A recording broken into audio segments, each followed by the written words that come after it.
Who would be a Wolves fan, eh?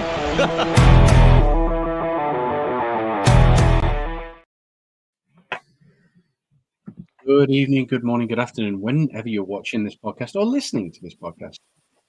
This is the Wolves Fancast preview show in association with the Sports Social Podcast Network, FCQUIZ.APP, and the Bostin Coffee and Vending Company. And it is the night before Halloween, and a bit of a horror show last night at Molineux as Wolves took on Chelsea in the Carabao Cup.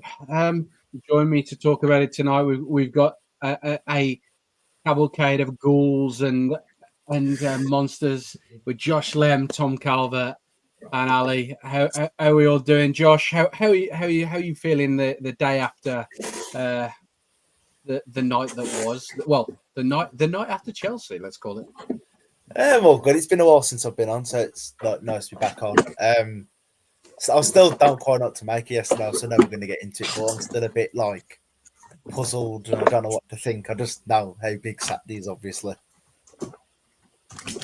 Oh, massively. I mean, looking at the cup, it was almost like a release from the way that we've been playing this season, Tom, and the games against especially against West Ham when JSL did especially well when he came on. It's been nice to have these little moments that we've been able to cling on to, and hasn't it? Well, yeah. Well, it's the only moments, isn't it? If we're being honest. Yeah. So yeah, it's good. And I suppose you could go into it a little bit relaxed, but that went after about 3-4 minutes last night, unfortunately. So yeah, good old Wolves just ruining it. They could only last for 4 minutes before it ruined my night. Mate, that were the best 240 seconds of your evening, you know that. Yeah, correct. you got to look at it that way, and yeah, bigger number always sounds better. Ali, I want to talk. I'll immediately talk about the and I'll bring the other two guys in, but I want to talk about that starting 11. I really had no idea what to make of it. I mean, there were talk about Agbadou starting in the midfield. There was talks about having so many defenders on it. It was quite a surprise, wasn't it? Let's just say that, to see 11 changes, even with the amount of matches that we've got coming up. Yeah, considering sort of what had happened at the weekend and the fact that the League Cup's kind of given us our only bit of solitude this season, and whether you look at Jeff's comments in his interview about maybe we have a cup run this year and all the rest of it, you kind of felt that some changes would be made, but not necessarily 11, but also to put 6 defenders out, where you're trying to work out, are we playing 6-3-1 here? Are we playing who's playing central midfield with João Gomez? Who of the defenders is going to play in central midfield? A few people, called that it would be Agbadou because he's done it one or two times in the past. But to me, it was just kind of the epitome of what went wrong in the summer, and the fact that we've got the imbalance in the squad, and we've got lots of central defenders, presumably because we thought we were playing a back three, but we've got too many central defenders and not enough central midfielders. And so we put out a lineup where, and we've seen it from the substitutes bench against Sunderland, wasn't it, where it was all defenders. We've got, the squad is just completely imbalanced again, and we're used to this. Yeah, to me, it just took the, you kind of think, well, this is the, let's try and get up for the cup. Let's have some, Chelsea are probably going to rest some players. We're at home. It's a free hit, so to speak. Let's see if this is something we can sort of get behind and maybe use as an opportunity to build some momentum. And then when I saw the lineup, you just thought, well, that's just not going to happen. We're not going to be able to beat Chelsea with 6 centre half or 6 defenders playing. Well, he clearly got it wrong, because it proved that he got it wrong. But immediately I saw the lineup and just thought, well, we've almost chucked this, and it didn't feel like we needed to. It felt like you could have, but kept at least sort of players playing. Yeah, Interesting comments there, and there's something I want to touch on. I was just thinking about it after the game yesterday, Josh, that we could almost sort of do what a lot of the top teams do and play some of our centre backs in a fullback position, because what we've been screaming out for is wingers. We've got probably the fastest player in the league in Chachua at fullback. We've got Wolf, who could he's a wing back. He could potentially play as a wide player. Do you think that Vitor Pereira maybe missed a trick with that lineup by not playing players like Mosquera at right back and Totti at left back, who played there in the past? I think it was really like, obviously when everyone saw the team, I think everyone's like 6 defenders, what's going on? It felt like VP's way of saying like, well, this is what the summer transfer we had, like the summer window we had. I mean, I've only just clocked it really thinking, obviously we've got no other centre midfielders, have we, other than Gomez, Andrey, and like Bellegarde to play there. You know what I mean? It is pretty like, so that was a shortcoming of the window again. But I think it was VP's way of saying, well, Saturday's far bigger than tonight. And like, look what you give me in the end. But like with your point to the wing backs and things like that, it might have been a chance to experiment, because I mean he basically threw the game away with what he was trying to do. You know, he's trying to like press man to man and things like that, things that we've not seen for a while. And he was like, it felt like it was almost, I want to lose this game and sat this far bigger. And it's like you can't keep thinking like, can you? You know, we can't keep losing these games. No, and I think there's a certain level of sort of stopping the rot, Tom. That we want to be getting into games, and I think a lot of Wolves fans would take sort of 0-0s now or scrappy 1-0 wins. Is it sort of a point now where Vitor Pereira really has to go back to the drawing board and to say, okay, we need to play a consistent 11 going forward. We need to try and figure out what our best 11 is, because I know it's the cup game and it's 11 changes, but we've seen it in the league. We've seen a little bit too much tinkering to try and find this ideal instead of just sticking with what we've got after a good result or a good showing in a couple of the games and trying to move forward and work from that level. Yeah, he just doesn't seem that type, does he? I think even when we were winning last season, he did tinker with a few bits and pieces. So I think that's just the way he is. But I mean, I thought initially that Chachua was going to play like as a winger, and then it was going to be Docker at right wing back and Wolf left wing back, and then 3 centre halves. That's what I initially thought. But I couldn't believe it when I saw Agbadu in midfield. It just struck me as one of those moments where the manager's, he's just lost his head, or like the large playing Neves at centre half, or O'Neill playing Semedo at centre half, or any of Dean Saunders' teams. But it just seemed like it was just one of those where he's just lost his mind, basically. It just seemed so bizarre to me. If you look what you said there about consistency, if you look at all the good teams Wolves have had in the last, I don't know, you could say 20 years. Like I could name you McCarthy starting 11 when we blitzed the championship. I could name you Nuno starting 11 in his first 1, 2, 3 seasons really.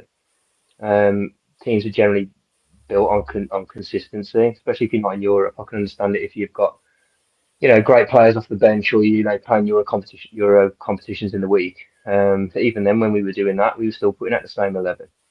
So I think he's got to come up with something soon, because you're tinkering, it's just not working. So he's got to come up with some sort of system that's going to work for us. Otherwise, I mean, if it's not already, then it definitely will be curtains. Yeah. I mean, we alluded to it already. Tom already mentioned it earlier, Ali, and as it has been a common sort of occurrence this season, we've started slow. I don't want to point fingers at Tolu, because obviously he's made the mistake to give them the ball, but he's not been playing. But it's a quick turnover, and Chelsea, that they are a younger team, but they're very, very, very experienced players. A lot of them played sort of Champions League football or played a lot of Premier League football. It's possibly the worst start we could have to a game like that, isn't it? Yeah, I can see what he was trying to do, as you say, and you want to give him the benefit of the doubt because he hasn't played much. and clearly he was signed when he wasn't fit, which only we would do. But he was signed when he wasn't fit, and he's been building himself up, and this is the first start he's had for a while. You can see what he's trying to do, but he misplaces it by a couple of yards, and one pass later. I think my surprise, as much as anything, is obviously we're trying to play out. I think Totti played the ball out to him, and then he's tried to lay it off. Whether he should have held it to feet and tried to sort of secure it before just laying it off on his first touch. Maybe that was the safer thing to do, particularly early on in the game. Don't do anything that's potentially going to cause jeopardy. But obviously, it was the fact that he gave it away and nobody's anywhere near him, and he's got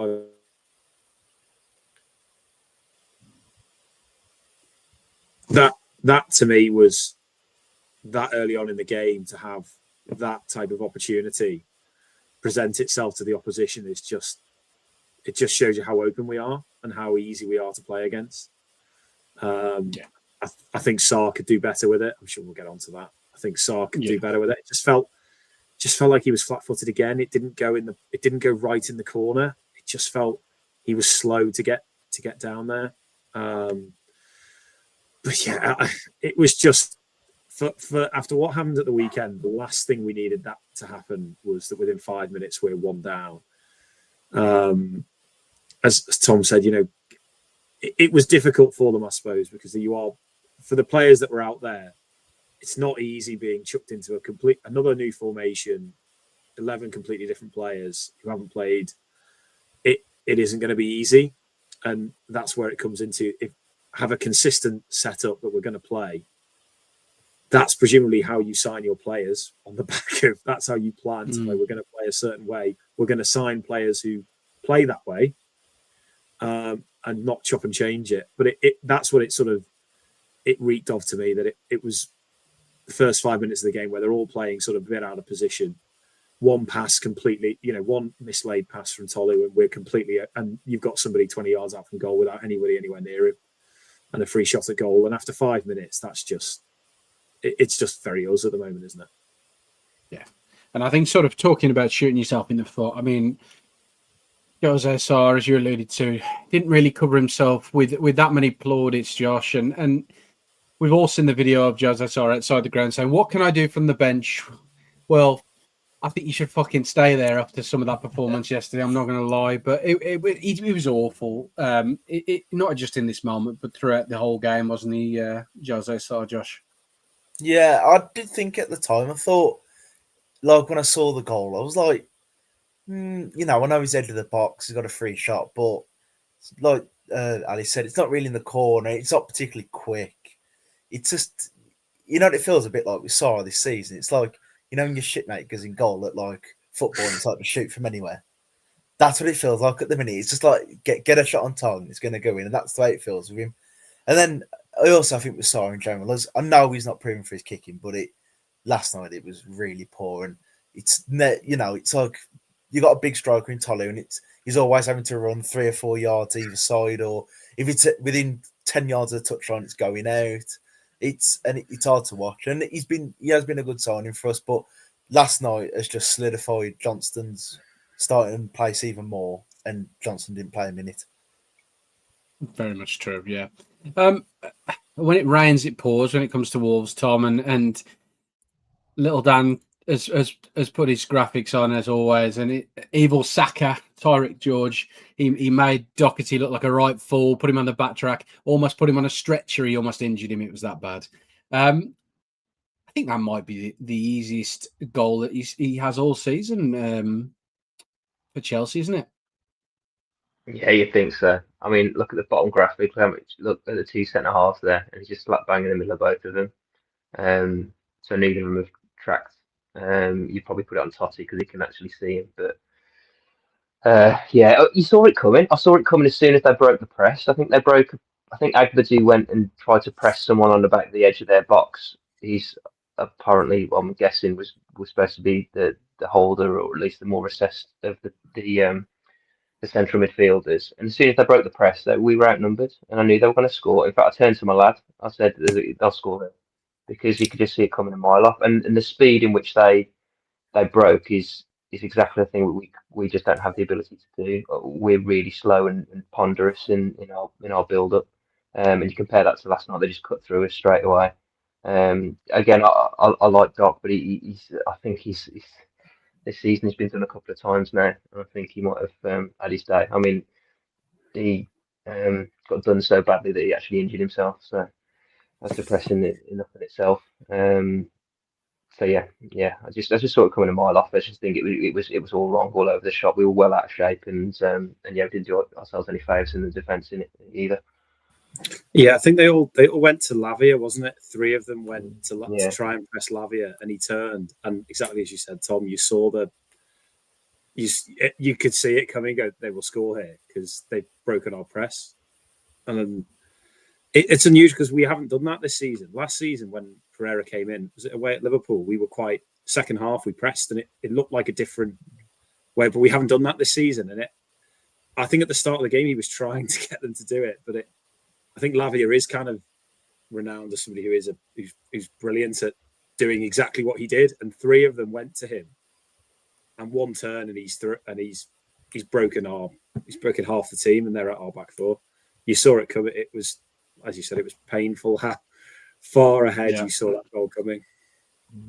I think that links us in nicely as well, because you talk about being able to break the press, Ali, and Lopez, another one who's not had too much minutes, but for the 3rd goal last night, he tried in his little hardest to try and break that press and turn, but he gave the ball away, and Jose Sa was absolutely stranded.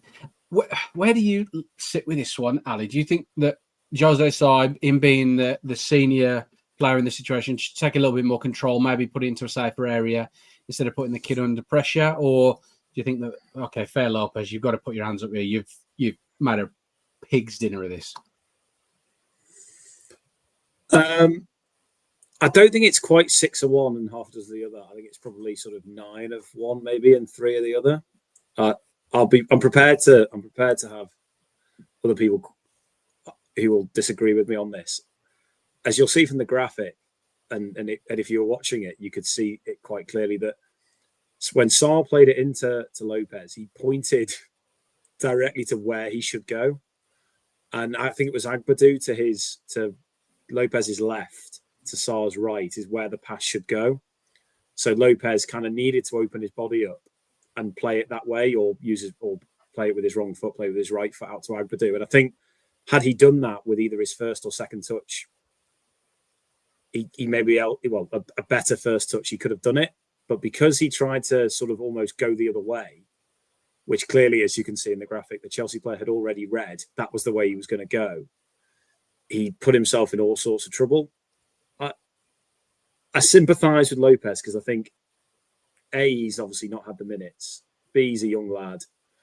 C, he's being asked to play a position that is not his position. I think by this point, he'd kind of been dropped into central midfield. He tweaked around with where he was playing. So I think you can sympathise with him. But at the time when you watched it back, just thought, it's not a great pass by Sarr. We kind of all come to expect that.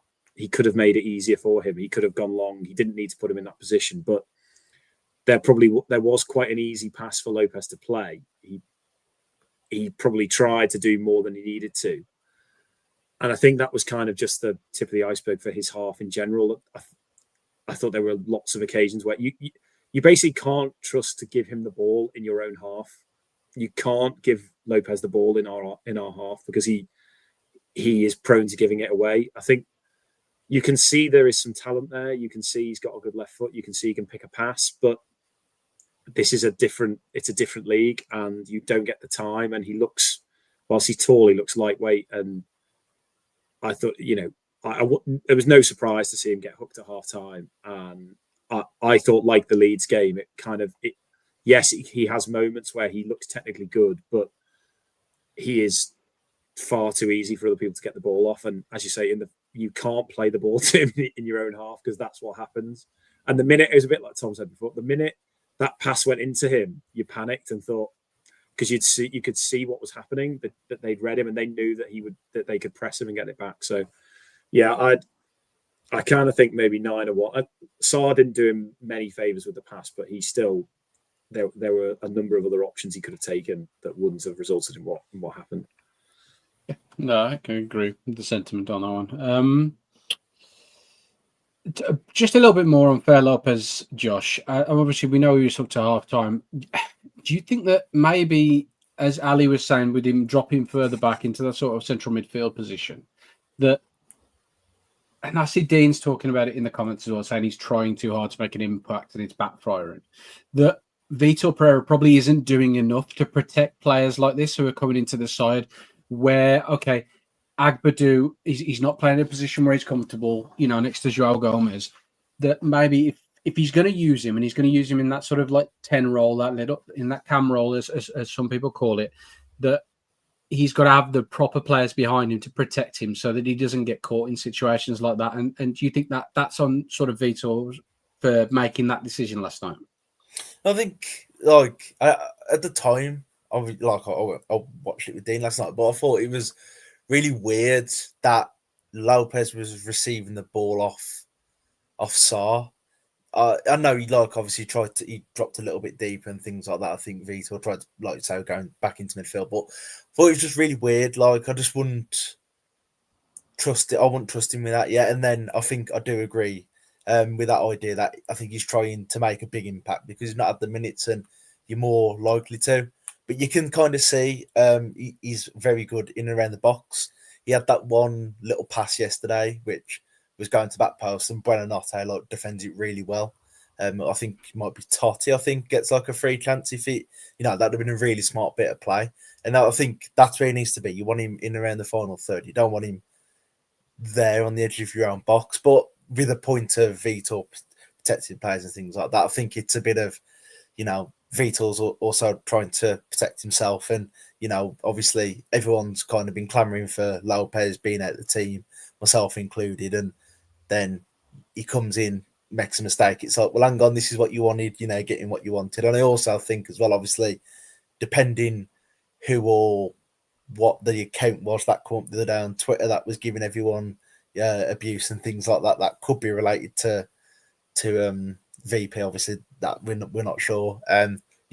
Bringing out, highlighting Fer Lopez as well there, not being ready. It might, there might be something behind that.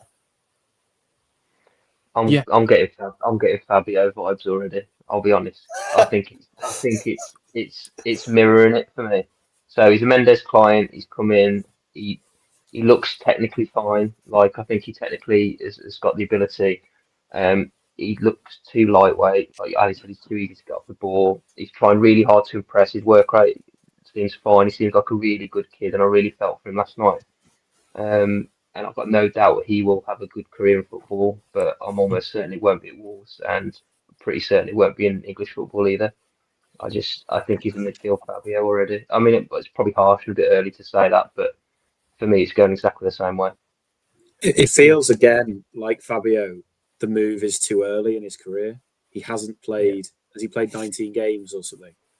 Very low number of minutes. Yeah. It feels like that Fabio trajectory, and all the Celta Vigo fans saying, I wish he'd stay. I wish he'd stayed a bit longer to. And I don't know whether he was that keen to come, whether it was actually more of a move that was forced on him to say you've got to go because we need the money. It reeks of all. It's Wolves. It's Groundhog Day. It's whether it's your manager or the season or a signing from. It feels so similar to. It's got all the hallmarks of a Fabio signing, of a lot of money on a young guy, and it feels like it's probably a year or so too early. But we've tried to jump to try and beat. Presumably in a year's time, if he'd stayed, we might not have got him. But he needs that year. He's not going to get it at Wolves. We're not in the luxury position where we can sort of feed him in. Yeah. And like you said, Alan, if you said you can't give him the ball in our box, there's got no chance of playing for Wolves in the Premier League because at the moment we're dog shit. So we're never in the other team's half for longer than 10 minutes in a game. So how's he got? He's got to have to receive the ball in our half, otherwise he ain't going to play. No, that's true. There was a couple of decent performances last night. I mean, we did pull the game back to 4-3 defeat in the end, but two players who stood out for me. One of them was a man who has been struggling for fitness, and that's Tolu Rokodare. Obviously, he made the mistake very early in the game, but he took that goal really, really, really well, Ali, to make it 3-1. His interplay with Hwang was good, and it was a good finish to strike across Jorgensen into the far corner. It's good to see somebody else now, him get looking a little bit fitter, more minutes, because it puts all that more pressure on JSL, doesn't it? Yeah, definitely. He took it really well. I was almost expecting the offside flag to go up because it just felt too easy. But the first touch that he took straight, sort of put it perfectly into his path for his right foot, took the defenders out of the game, timed the run perfectly, and for someone who he'd missed a header, didn't he, at the end, towards the end of the first half, and he's not had a lot of minutes. He made that look very easy, which I don't think it was as easy as it looked. He was, still 12 yards out, and he had the keeper to beat. And I think in general in the game, as you say, he made the mistake early on, but whilst it wasn't always pretty, and it obviously wasn't perfect, he was a nuisance, and he wasn't bullied. He caused them problems.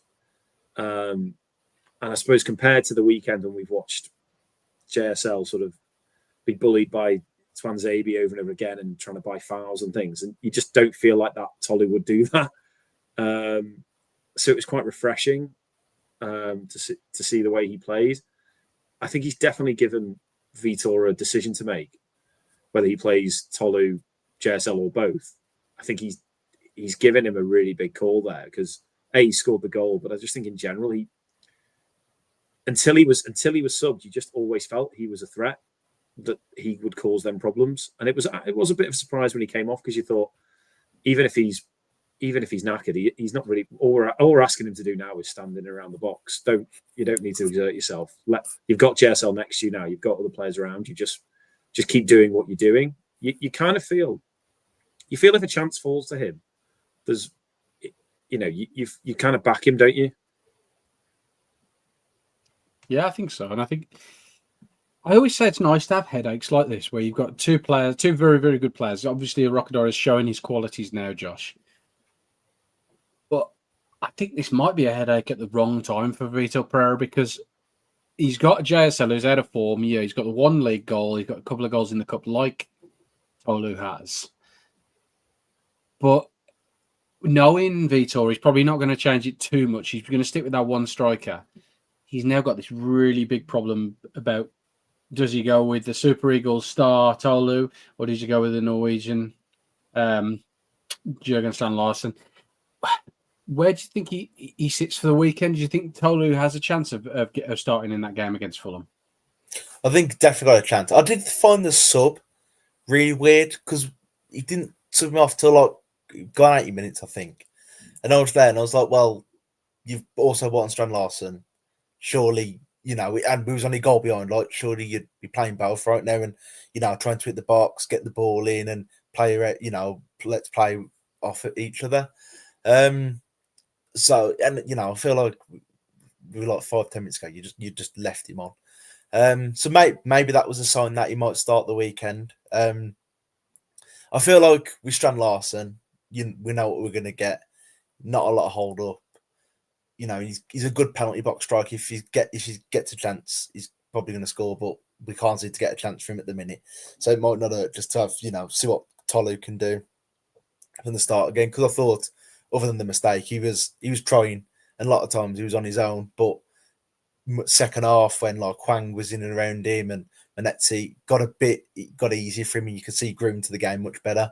And now he's got his fitness. He's a £30 million player. We've got to give him a chance, and we're in this rot of form. We've got to play him at some point, and it's.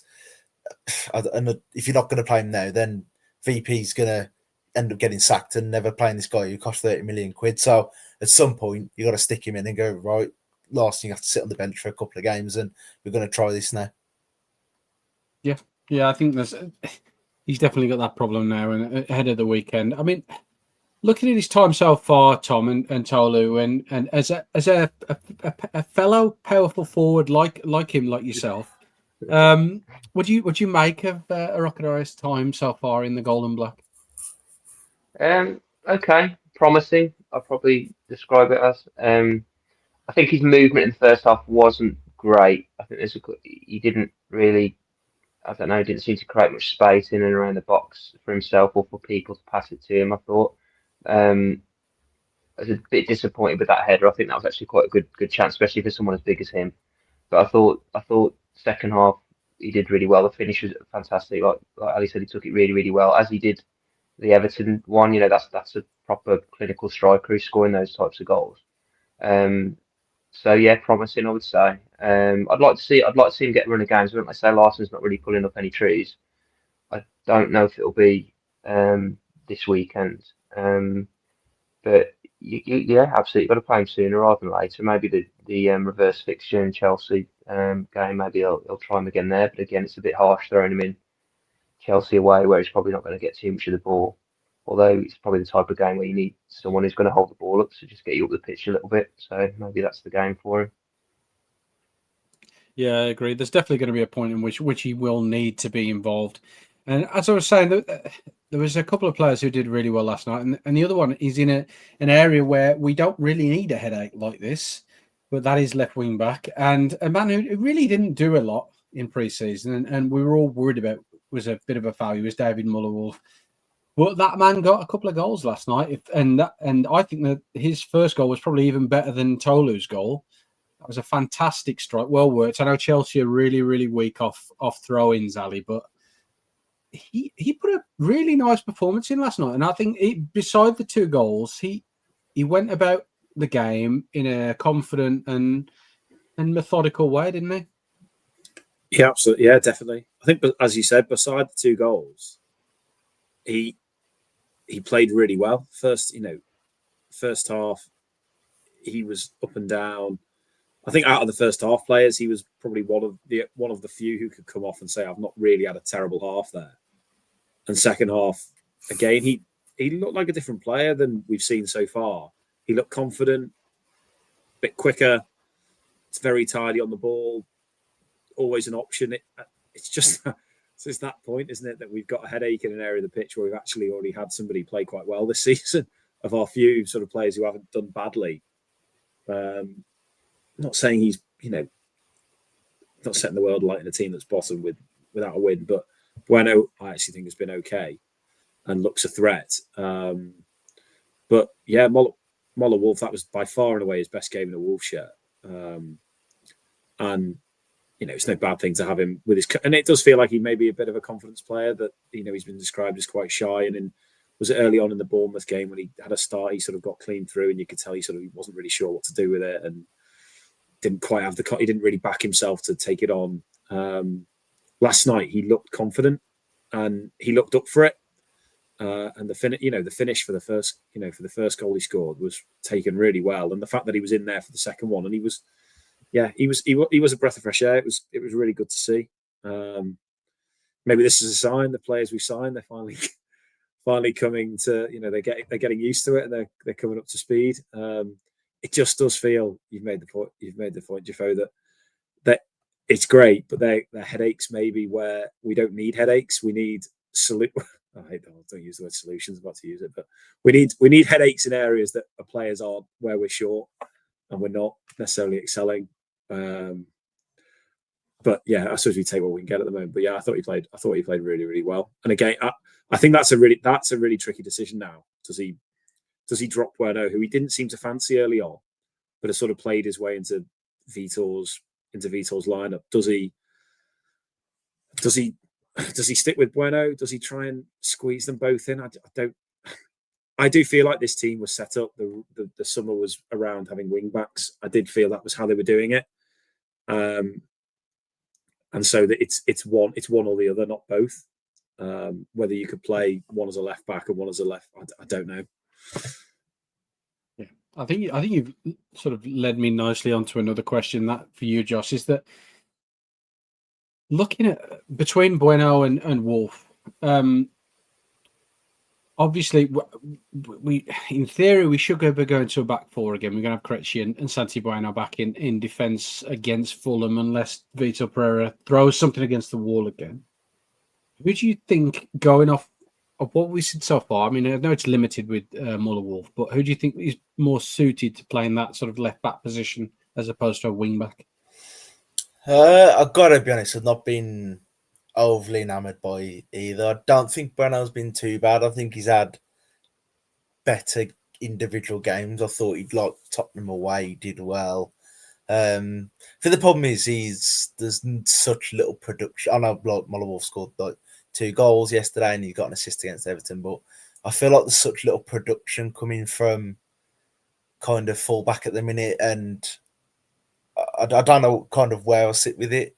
I don't mind when I actually think he has done well. He's done better than I thought he would do. I didn't think Muller Wolf was going to be the number one, especially after Vitor signed him.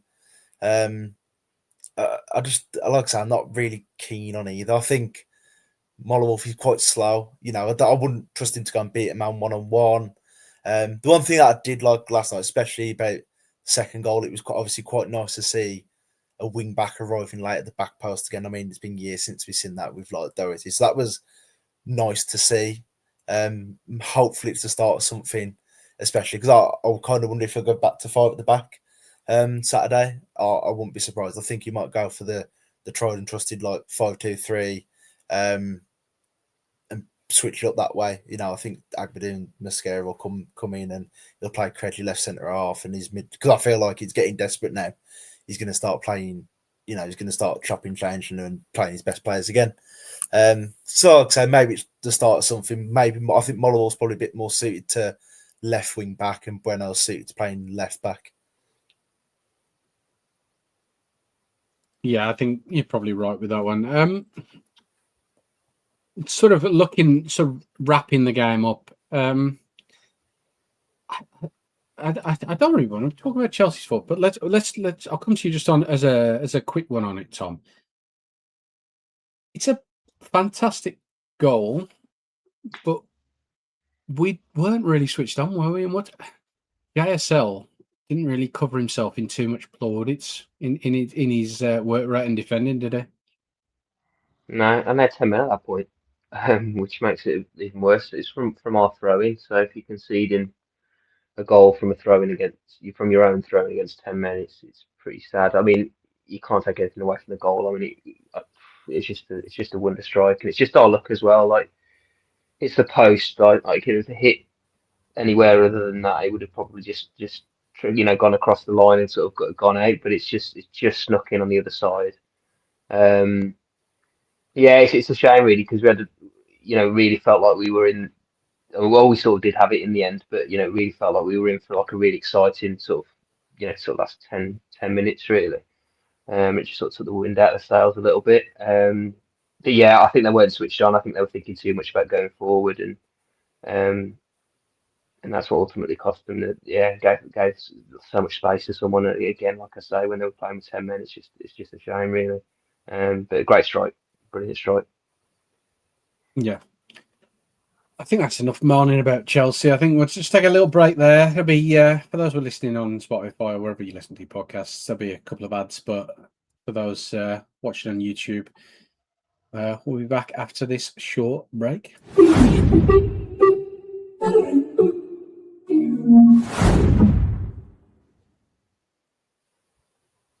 Welcome back to your Wolves Fancast review/preview show. And as we move into the preview section of the podcast, we are going to talk about Fulham in the league. We've already waxed lyrical about all the changes and having sort of that settled side. Looking at sort of Fulham going into the weekend, Ali, I mean,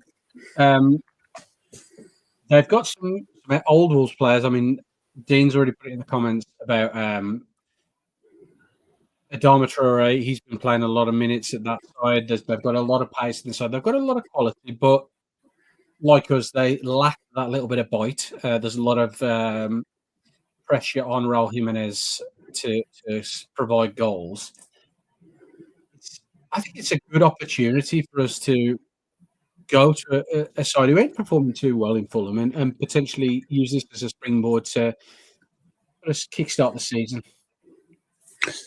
Yeah, it feels like a massive opportunity, and they should sort of have good memories from last season where, despite a terrible start, we actually had one of our rare sort of good moments at the beginning of the season where we went over there and turned them over. We obviously can't rely on Cunha's magic to do that, but we beat them quite comfortably there. So hopefully they've still got that sort of good feeling about it. This is a game that we need to is massive now. I haven't got any idea what he's going to do. I'm not sure he'll go again with Bueno and Krejci and a 4. I think Agbadou might have done enough last night for him to trust him again and bring him back in. I then just can't quite work out. I think João Gomez will come back in again as well. I think he will come back. It's then just tinkering what he does with Krejci, whether he plays Krejci as a midfielder or in the defence, and whether he plays a back 4 or a 3.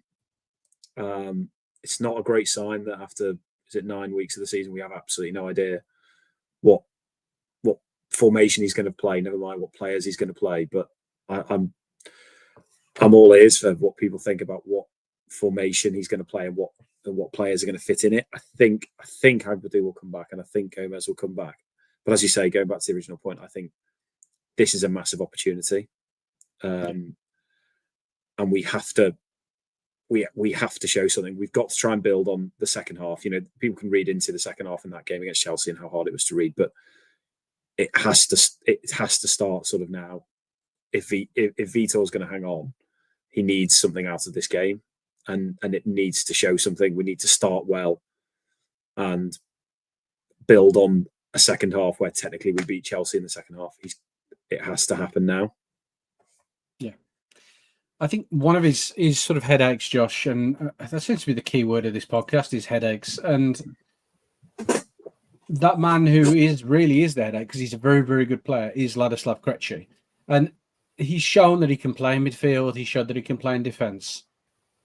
Do you think there is a possibility that we could see a midfield of Krejci, João Gomez and Marshall Monetzi lining up against Fulham at the weekend?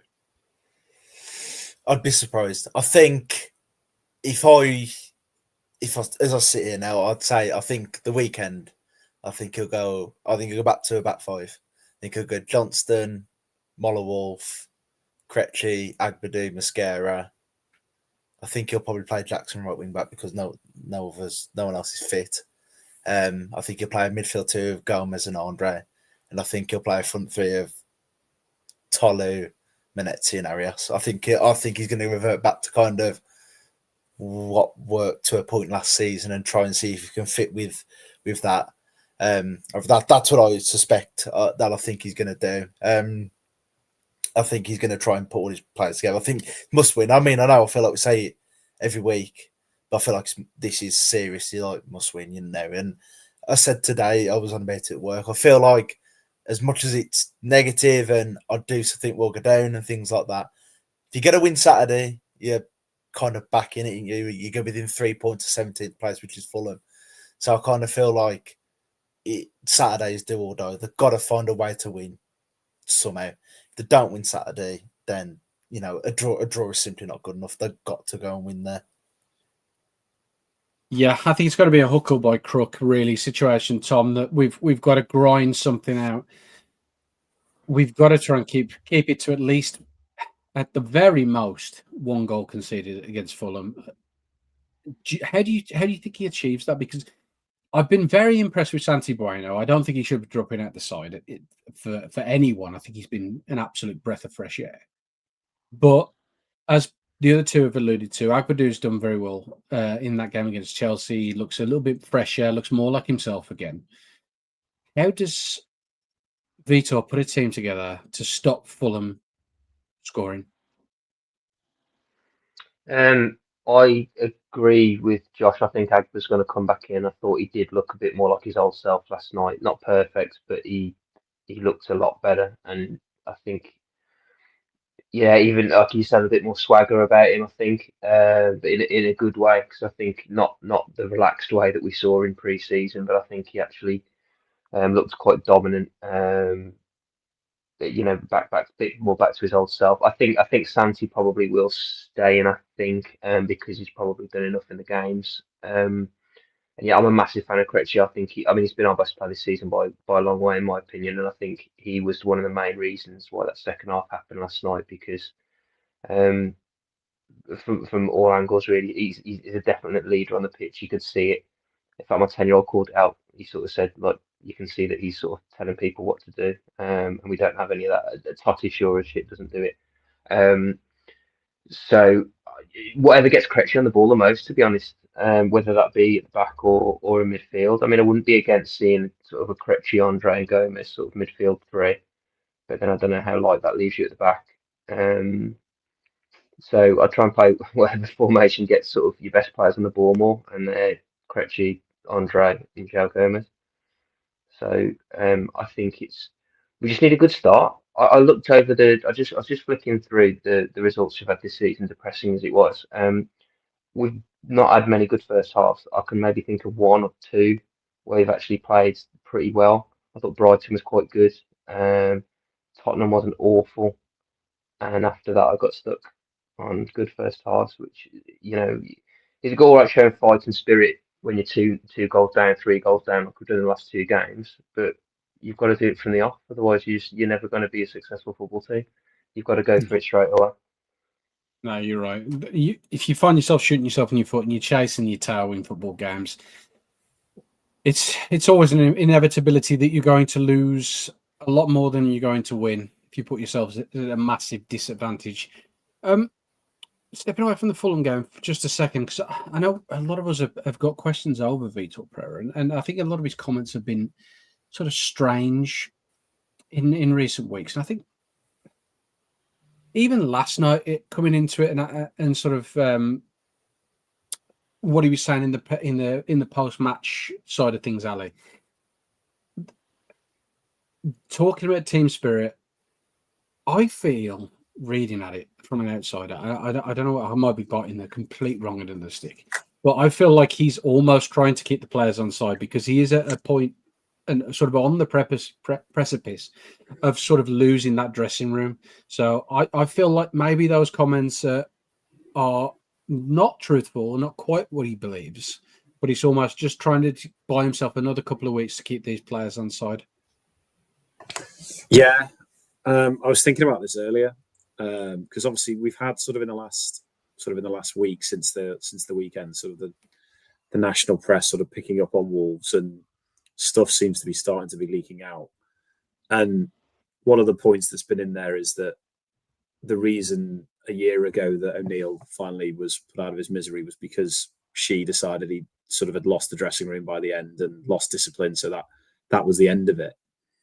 And that the reason Pereira at the moment is seen to be sort of one of the reasons he's been kept on and his position isn't under immediate threat at the moment is because he feels he still has the dressing room.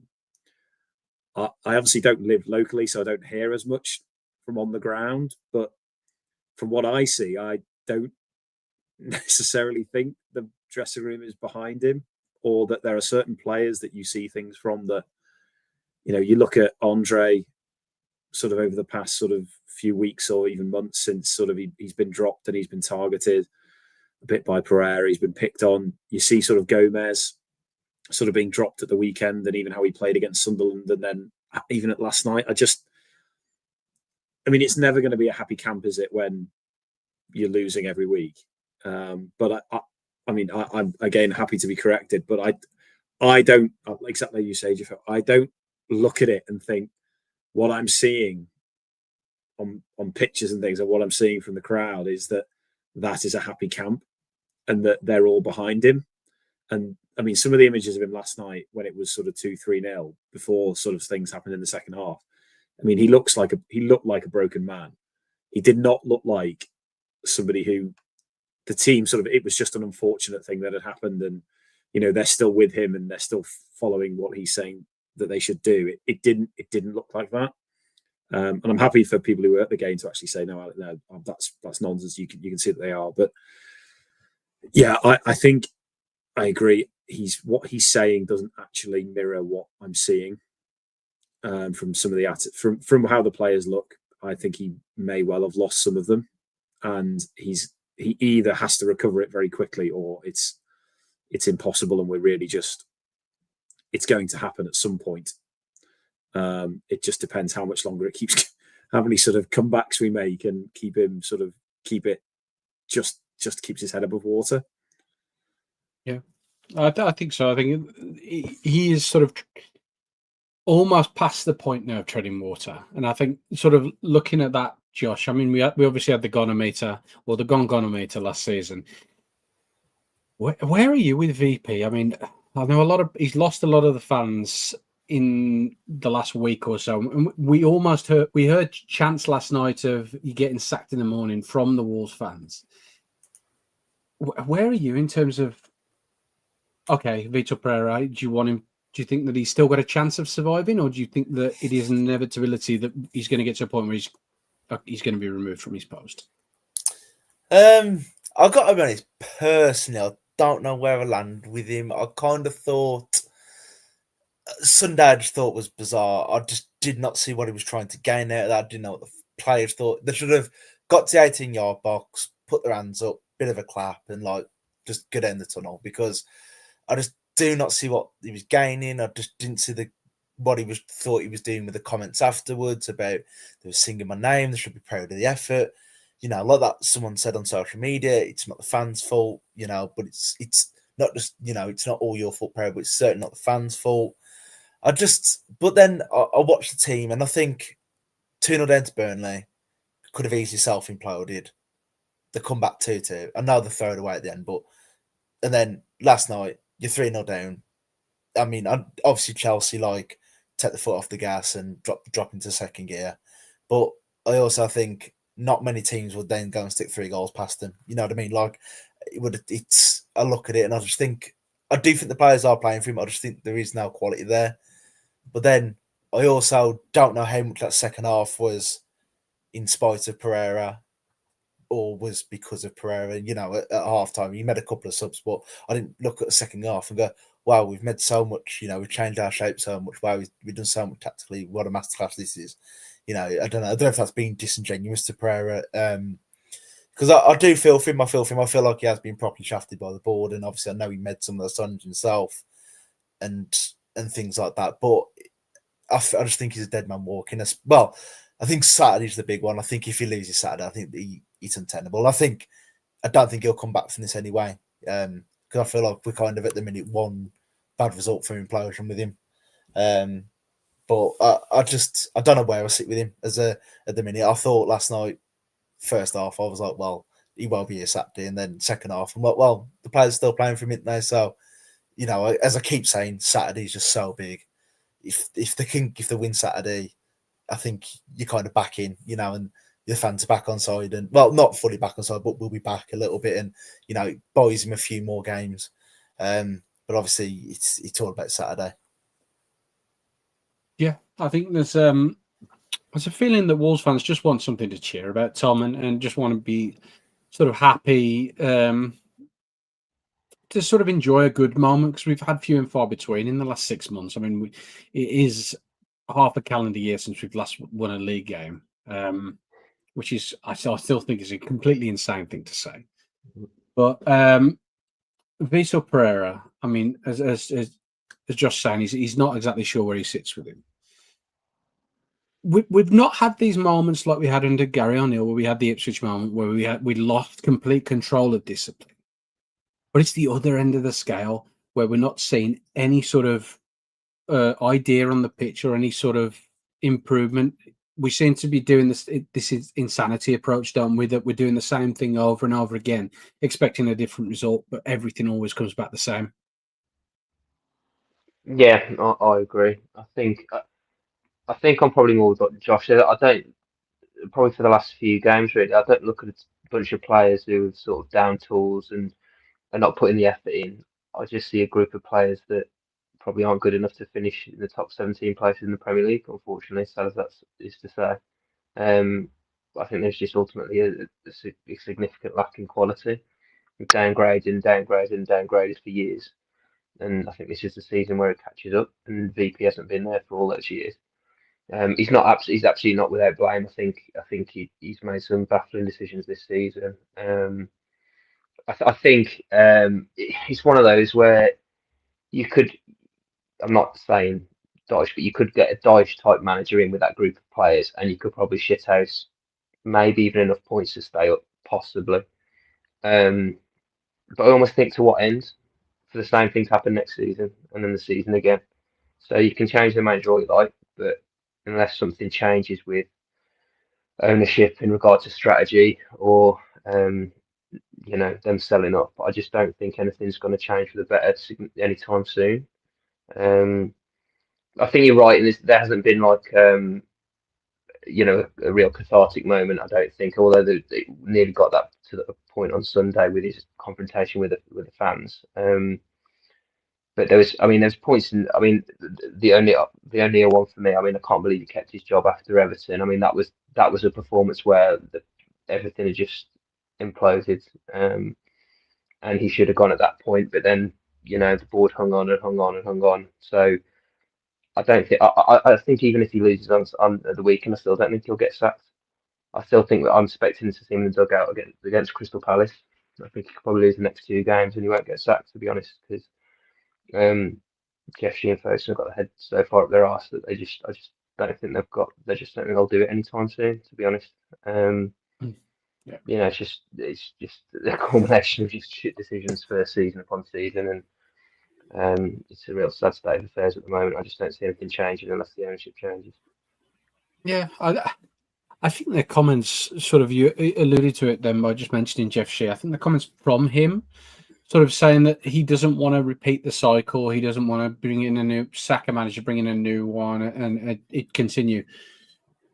I think it's telling, but it's also very, very dangerous, isn't it, Ali, that we've sort of set this precedent when we're not in a position where we can sort of be leading the conversation, or we can be in control of the situation, because we have no control over our destiny, do we? And to come out and say that, okay, we want to do things a little bit differently, it's not the right time to really change the tune and swap up the notebook, is it? No, and I think, Josh made the point. I think there has been this case of is what's happening. We've seen where the players are sort of coming back. Is it because of Vitor, or is it in spite of? Like last night, is it credit to the players for coming back in the second half? Is that because of Vitor, or is it they only in that position because the lineup he put out, which put them in such a difficult position? I saw something else on X where it was sort of Jeff saying, we're tired. I'm tired of the same cycle. And again, it's the fans saying, well, if you're tired of it, how do you think we feel? How tired are we of this same cycle? And it's almost beyond parody that how similar the situation is. When you said about we've gone sort of half a calendar year without winning a game, that was exactly the same this time last year under O'Neill after the Coventry debacle. We went, I can't remember how long it was. I think this is how awful it is, but we went that long. We've been this is the second consecutive season we've not won in the first 9 or 10 or whatever it is, and we're the only second or third team to ever do that in the top flight, whatever that stat was. It's just that cycle, the fact that it's so mirrored compared to last season. It's just remarkable. And for him to then sort of say, well, I don't want to get in this cycle of sacking managers. Well, if you treat every manager the same way, then you're going to get the same outcome. And that's what you've done. You've treated every manager, frankly, as the same as, since Nuno. You've treated them all the same way. You've promised them things you've not delivered. You've sold players and not replaced them. We don't know exactly what players Vitor wanted or didn't want, what he was demanding. Same with O'Neill, same with Lopetegui, same with Lage. We don't know. We'll never know. But there's a constant theme. There's only one common denominator all of this, and it isn't the managers. It's the ownership and Jeff Shea. And he's treated them all the same way. We've done the same thing every summer. We've sold really good players and not brought in never mind bringing players of the same sort of quality, not even like for like. We've just brought in totally different players, so they don't fit a system. Whether they're as good, they don't actually play the same way. They're totally different players. So to expect something to be different, it's not going to be different. It's going to happen again. And I think I'm probably more critical of Pereira and think I felt like the moment against Burnley was a bit like the Ipswich moment. That's how I felt. I felt at the end of that game, that felt like an Ipswich moment of it's done. It should happen, and it's gone too far. Like the Everton game, Brentford game, whatever it was under O'Neill, it's gone, and you're not going to be able to recover this. Whether it's your fault or not, you're not going to recover it. But it's not. He is not blameless, but it's much bigger than him. And I think I used the phrase to someone else that I don't know whether the players have just lost faith in the club, whether they've lost faith in the manager maybe or not. They've lost faith in the club. They know they're sat there playing for a club that doesn't have any ambition of going anywhere. And all they're playing for is hopefully they get picked up by a bigger club and get out. And it must be incredibly demoralising. I think JSL touched upon it, didn't he, in his interview, to say the summer was very difficult because so many people left and you're so all the good players left and you're sort of one of the ones still there. And I just wonder whether it all comes back to the ownership, doesn't it? And to hear Jeff Shee sort of make any sort of remark, frankly, he is a man who doesn't understand how to run a football club, and he thinks he does, but he doesn't. And that was the case when he sort of took over more control on the football side. He doesn't have a clue how to run it, and that's what's happened. And so for him to sort of talk about, I'm tired of the cycle, well, he is the cycle. He is every cycle has been him, and it's their doing. So that's where the finger has to really be pointed ultimately. And it's broken.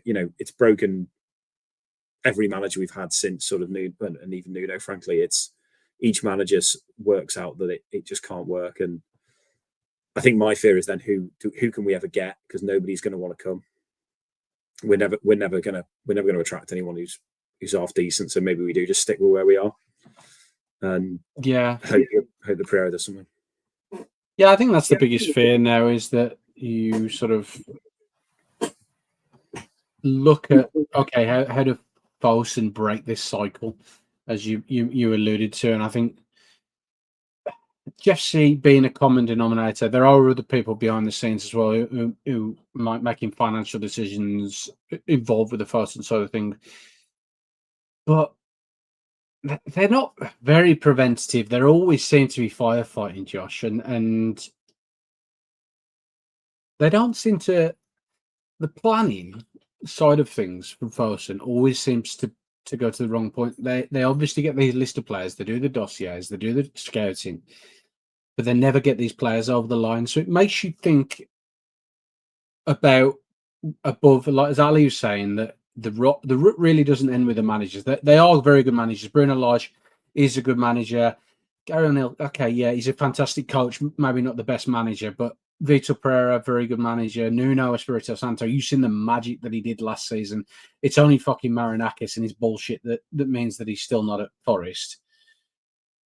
Jeff Shee has to take ownership for a lot of the issues that we're finding ourselves in, and his comments really are sort of the call is coming from inside the house moment, isn't it? Yeah, it's just I lose faith. I think everyone feels the same way, don't they, at the minute? But I like Watchers, and it's just all what are we doing? And like that cycle comment is so annoying, because he went on that podcast in the summer to try and say, like, well, we've kind of come through, we've come through like a bit of stability, we're now stable and things like that. This is a period to push on. In that same Percy article today, there was like, well, Pereira was talking about not being in a relegation battle. Yet here we are sitting after 9 games on 2 points. And it's what I find so hard and so unforgivable is we made the same mistakes last season and we're doing them again this season. 12 months. If it's 3-4 years, I get it, things happen. 12 months. Do we not want to learn from the mistakes that we're making? It is, and like I say, it's just so unforgivable and it's so demoralising. And you know, you read in the summer Johnny Phillips come out and said, "Oh, you know, the pennies dropped" was the phrase. And again, I think Johnny Phillips needs to. I know it's obviously just like a mouthpiece for Fossen, but that takes a lot of blame because a lot of fans would have renewed and been excited for the season on the back of that. And then look where we are 3 or 4 months later. The new signings, no, other than Kretschmann, really hit the ground running. You know, we've lost all our best players. We're doing it again, deteriorating squad. It's just so mind-boggling that, and it looks as like, and as I said, as a fan, obviously I don't want Wolves to go down. I think it would be bad for us to go down. But part of me is like, well, if we go down, Jeff and Kogan look like knobs. So you know what? Is that really a bad thing? No, I think there's a certain level of pressure, and I come to you sort of like wrap it us for this sort of section, Tom.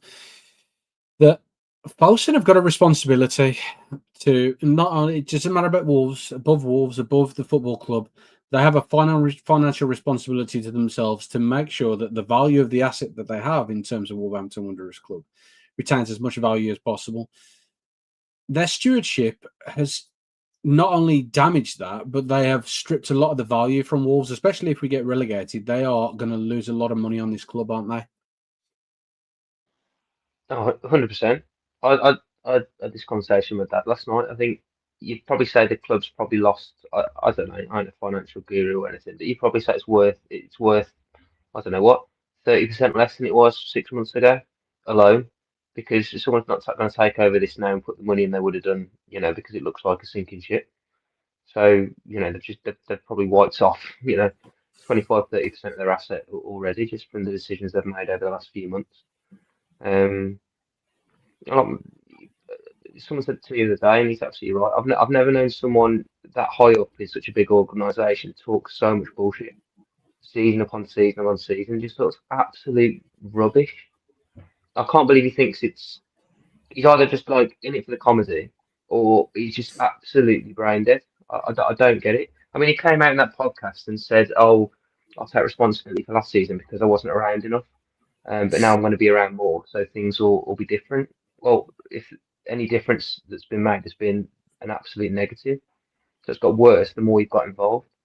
And how long have they been in there? So what, 8-9 years, and their ability to run a football club has got worse season upon season upon season. So it's just an embarrassment, really, to be honest. And they should be embarrassed for themselves, but they don't seem to be. It's just such a strange situation, and I don't see how they can't be. They've never apologised once for you know the mistakes they made in the past. I mean, they called Nuno lucky, which is just unbelievable. As I say, it's just the lines he comes out with are just baffling, and he's in charge of this football club. It's it's scary. It's scary, and I think I haven't really spoken about it. I know that, but the line talking about Nuno being lucky and that side being lucky, I think was fucking egregious.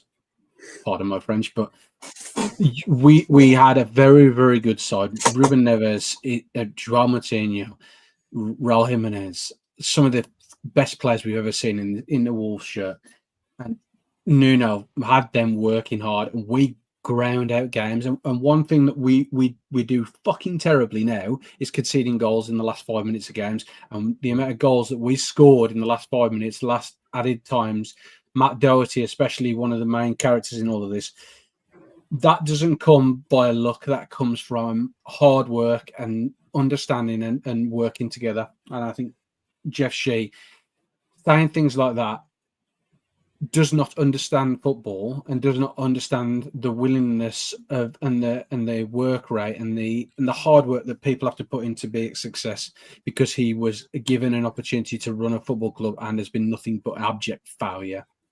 And I think it is almost he's almost a nepo baby of Foss, and it's an embarrassment really to the rest of the Premier League. Enough of the Foss and bashing. As always, looking towards the weekend. There are other Premier League sides playing, as per normal, Ali. We've got quite a good weekend to have a look at. There's a couple of nice little fixtures in there. Immediately looking at the sort of Forest Man United, Sunderland, Everton. These are all be ones that will be quite interesting to watch. But where are your eyes at the weekend?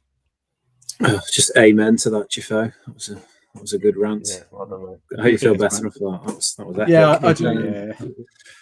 I don't give a shit who's playing at the weekend other than us.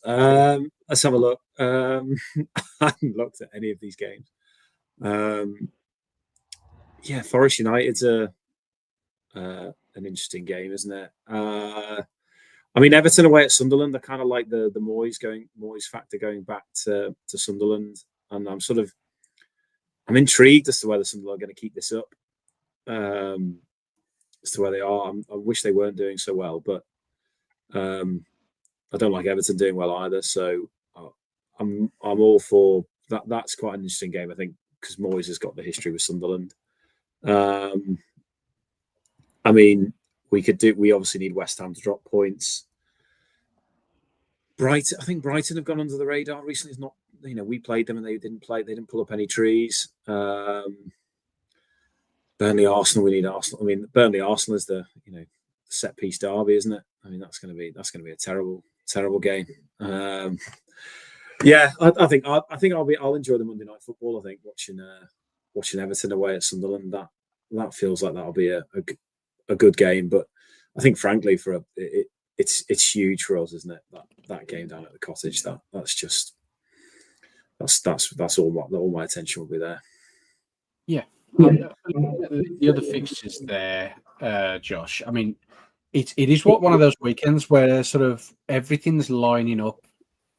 That okay, we've got Burnley playing against Arsenal. That's a chance for another team around us to drop points. Forest could drop points. West Ham could drop points.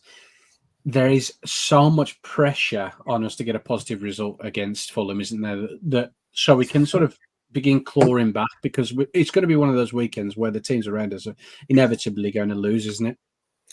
I don't want to if you look at the table, right, obviously Fulham beat us. The closest will be to 17th will be 8 points. Will be 8 points adrift. 10 games in. How depressing is that? 10 will be what? 8 points. Will be 3 games adrift. Oh god. Other fixtures, the only other one that I got to be honest, when Wolves are crap, I can't don't take now. It's so like football. It's just like I look at other teams and I'm like, why is that not us? My only other game with intrigue would be like United Forest, just to see if that lad has to chop all his hair off or not. If the streak keeps on going, or whether he's got to, I wonder if he's hoping to lose. It's the only thing I can think. Other than that, like I say, it's all focus on Saturday for us, and it just shows how big it is. Like you get 3 games adrift, it's game over, isn't it? And all we're playing for then is just to beat Derby's record. Yeah, and that's sad, isn't it? We're talking about Derby and this side, and all right, that Derby side had Fabrizio Rovinelli, but he was the only one who actually was a competent footballer in that side. Tom, I'll come to you finally on the side of the weekend. As the other guys have alluded to, and I feel the same. I don't like watching football when Wolves are playing shit, because it's hard enough watching us, let alone watch anyone else do well and live through anyone's happiness. But are there any other games that you try and put a neutral cap on that you'd want to watch at the weekend? Yeah, neutral cap on the same as these. I'll pretend it doesn't exist when we lose. I'll be interested to see how Bournemouth get on to City. I think they've got a good chance there. I really, really like Pereira. I think he's such a fantastic manager. It just shows what you can do when you've got like a proper setup at a football club, doesn't it? So that'd be a good one to watch, I think. And it's the main game, isn't it? Yeah, Sunday at 4:30. So I'll probably watch a bit of that, unless we get time, and then I'll pretend it never happens. I feel you on that one. So, as always, I'd like to wrap up with sort of score predictions, and if you have a little bit of a hot take for the weekend, what is your sort of hot take for the Fulham game? I'll come to you on it first, Ali. So if you've got a hot take, and then give us a score prediction, and then if you want to score us as well. What was the score? Was it 4? Oh. Should we try and end on a high and say 3-1 Wolves? Who will score that doesn't normally score? Maybe Agbadou in his return scores the first, and Jimenez scores a penalty for them, which is fine. Which is fine if we win. If we're 3-0 up and he scores, and we can say, "Oh, thanks, Raul." That's fine. How about you, Josh? Have you got any hot takes for the weekend and sort of score prediction? Score prediction, I'm going to go off. Surely we do a last-minute winner ourselves. Surely we do one. So I'm going to. I fancy to score a last-minute winner. Go like 1-0. Hot take. The hot take is us winning. Unfortunately, Yeah, I've got to say it's negative, but the hot take is us winning. Yeah, I think winning a clean sheet would be the hottest of all takes, and I think you're wrong with that. To be honest, That I'll come to you finally. Well, be guaranteed to score. I'll come to you finally, Tom. Forgot about that. Yeah, I can't. I'm gonna have to go for a win. I can't let the side down. I'll go 2-1 win, and take. How about Adama scores for them? He doesn't balloon one into his head. He actually puts it in the corner for a change. I hope it's not like in the last minute and it puts a lot of pressure on us, because I don't think my heart can take that, if I'm going to be honest with you. No. But I appreciate you all coming on. I hope you feel a little bit better for the moaning and the lethargic nature of supporting Wolves. Appreciate everyone in the comments as well who's been driving it up. If you are watching on YouTube, please do give us a like and subscribe. It does help with us and helps push us towards our goal of trying to get to 3K subs on there. As always, follow us on all social media. And until next time, Wolves fans, it's goodbye from me, goodbye from Josh, Tom, and Ali, and hopefully we'll be back with a little bit more positivity on Sunday. Although I wouldn't hold your breath. I'll catch you next time, Wolves fans. Happy Halloween for tomorrow. Who would be a Wolves fan, eh?